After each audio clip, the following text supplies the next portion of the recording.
The Miscalculations of Lightning Girl by Stacey McNulty. I don't remember the moment that changed my life 4 years ago. Call it a side effect of being struck by lightning. That bolt of electricity burned a small hole in my memory. It also rewired my brain, transforming into Lucille Fanny Callahan, math genius. I've been told the lightning strike story 42 times, so it's almost like my own memory. I see it perfectly. I'm at the Crystal Creek Apartments where Nana and I lived then. There's not really a creek, just a big dirty fountain in front. I'm playing outside with a girl named Cecilia when the thunderstorm starts. We live in North Carolina and storms happen all the time in the spring and summer. We watch from behind a tool shed. For some reason, I climb on the chain link fence. Maybe 8-year-old me was a daredevil. 12-year-old me definitely is not. Lightning strikes the fence and the electricity runs through the metal links and then through me. Some of the current even jumps from me to Cecilia. I'm knocked out. Cecilia is just knocked over.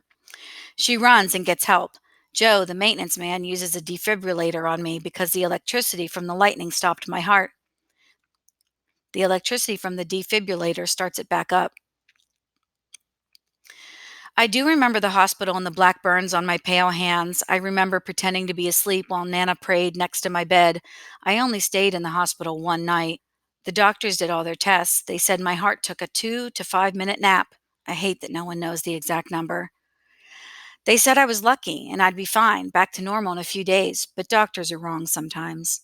A week later, Nana and I were watching TV and a commercial came on for a used car dealership.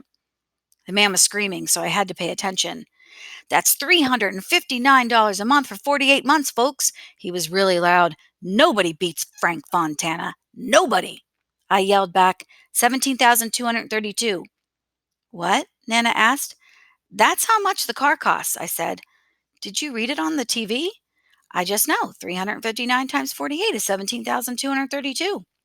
Nana frowned and shook her head, but then she got up and went to find a calculator.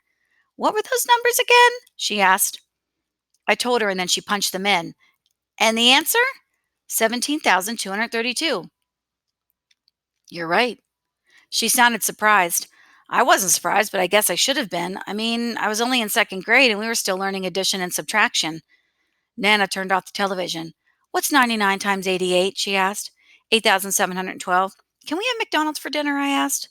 Nana ignored me and asked another math problem and then another. She kept using bigger numbers, more digits, but it never got harder. The doctors call my condition acquired savant syndrome. Savant means that my math skills are far beyond normal, and acquired means I wasn't born with this wacky ability. I got it because I was holding a metal fence during a lightning storm. Cecilia didn't get any special powers. We stopped being friends soon after that. I was busy trying to understand my new brain, and in the fall, Nana and I moved. Acquired savant syndrome is caused by brain damage. I can't say that in front of Nana. She thinks it's a miracle. My Uncle Paul likes to think of it as a superpower, something from a comic book or a movie. But really, I'm brain damaged. Part of my left lobe has been turned off, and now my right lobe works overtime. My condition is really rare. I've never met anyone with it. It's even rarer in females and super rare in kids.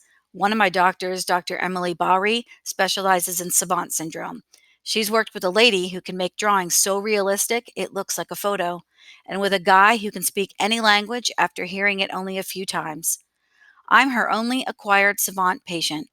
Years ago, Dr. Bari did have a guy who, after hitting his head on the bottom of the swimming pool, could suddenly play the piano. He'd never taken a single lesson. But that guy is dead now, from old age. My supercomputer brain can do more than add, subtract, multiply, and divide, which is no more impressive than a $3 calculator. I can also do calendar math. January 14th, 1901 was a Monday. July 2nd, 1975 was a Wednesday. September 3rd, 2055 will be a Thursday. Google can do this too, and almost as fast. I can also see math. Every number has its own color and shape. Take the number 5. It's a jelly bean shape. Red-brown, like the color of Carolina mud. The number 12 is a set of cream-colored squares. The number 47 is a fluorescent orange oval. Prime numbers have curves. Non-primes have hard edges. These colors and shapes make it fun and easy to play with numbers, and I can find patterns in anything from the stock market to baseball games to the price of cereal. Nana likes to bargain shop. And then there's my number memory ability. I remember every set of numbers I hear or see, like license plates or phone numbers or the digits of pi. Pi is my favorite mathematical constant, but because the digits of pi after the number go on forever, I only let myself recite the number to the 314th decimal place.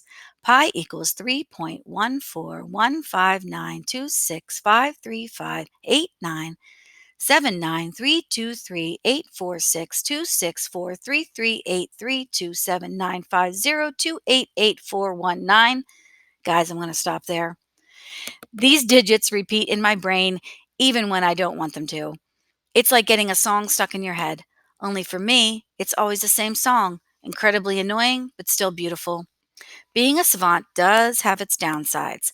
Like the guy who hit his head in the pool and could play the piano, he was blind after the accident. I'm not blind, but I do have my own issues. When people meet me, they expect Einstein or Maria Mazzucati, if they're familiar with recent mathematical geniuses. But instead, they get the one and only Freaky Strange Lucy, the girl who can't sit down without making you stare at her because she needs to do it 3 times. The girl who would rather calculate your age down to the hour than talk about your hobbies. The girl who never leaves the house without a supply of Clorox wipes and hand sanitizer. Lucky for me and everybody else, I rarely have to meet people. I'm a reclusive genius.